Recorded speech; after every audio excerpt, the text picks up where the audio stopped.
So yan, quick update tayo.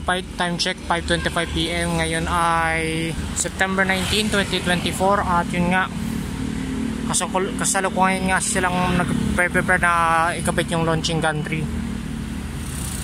So yun nga, confirm, launching gantry nga to. Sisimulan ng lifting operation sa mga susunod na araw or linggo. Malaman natin. Regularly akong magbibisit dito sa pwesto na to para mag-update sa kasalukuyang lagay ng launching gantry installation. So yun nga, ito nga, parang may nilalagay silang parang platform sa launching gantry. Sa mga susunod na araw baka iangat na nila dun sa may Pier 1150. At yun nga, nakakita tayo ng mga malalaking crawler crane at mga lifting crane.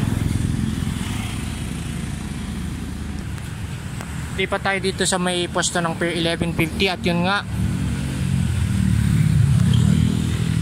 baka nga dito sa Pier 1150 nila simula ng launching works. Di ako nakakasigurado kung may segmental box girders na. Hindi ko lang makita kasi nga may bakod. Anyways, itong view dito naman dito sa may Pier 1150. Punta naman natin sa may Mamati.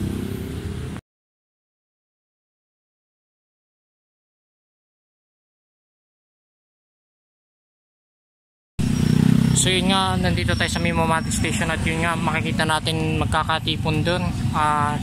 Ito nga nating Mamati Station.